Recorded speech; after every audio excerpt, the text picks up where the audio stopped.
Hi అండి, అందరికీ నమస్కారం అండి. ఫ్రెండ్స్, కేంద్ర ప్రభుత్వ ఉద్యోగులకు కేంద్రం అదిరిపోయే శుభవార్త.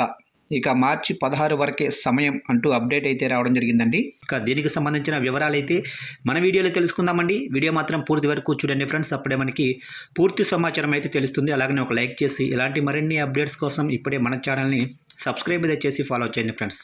ఇక లేట్ చేయకుండా టాపిక్లోకి వెళ్ళిపోదాం. ఇక 8వ వేతన సంఘంపై బిగ్ అప్డేట్. లక్షలాది మంది కేంద్ర ప్రభుత్వ ఉద్యోగులకు గుడ్ న్యూస్. 8వ వేతన సంఘం అధికారిక వెబ్సైట్ను కేంద్ర ప్రభుత్వం ప్రారంభించింది.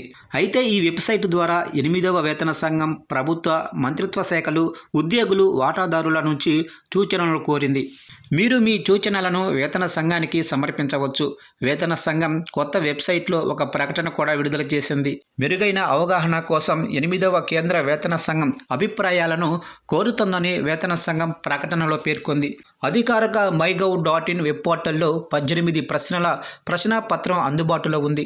మంత్రిత్వ శాఖలు, విభాగాలు, రాష్ట్రాలు, కేంద్ర పాలిత ప్రాంతాలు, ప్రభుత్వ ఉద్యోగులు, కేంద్ర పాలిత ప్రాంతాల ఉద్యోగులు, న్యాయ అధికారులు, కోర్టుల అధికారులు, ఉద్యోగులు, నియంత్రణ సంస్థల సభ్యులు, సేవలందించే లేదా రిటైర్డ్ ఉద్యోగ సంఘాలు లేదా సంఘాలు, పెన్షనర్లు, పరిశోధకులు, విద్యావేత్తలు, వ్యక్తుల నుంచి అభిప్రాయాలను ఆహ్వానిస్తున్నట్లు పే కమిషన్ పోస్టులో పేర్కొంది. ఇక 8వ వేతన సంఘం అధికారిక వెబ్సైట్ 8cpc.government.in ఉంది. ఈ లింక్పై క్లిక్ చేస్తే మీరు నేరుగా 8వ వేతన సంఘం వెబ్సైట్లోకి రీడైరెక్ట్ అవుతారు. ఈ వెబ్సైటు వేతన సంఘం గురించి పూర్తి సమాచారాన్ని అందిస్తుంది. ఇక 8వ వేతన సంఘం 18 ప్రశ్నల ద్వారా ఉద్యోగుల నుంచి సూచనలను కోరింది. మీరు కేంద్ర ప్రభుత్వ ఉద్యోగి అయితే మీరు మీ సూచనలను 8వ వేతన సంఘానికి సమర్పించవచ్చు.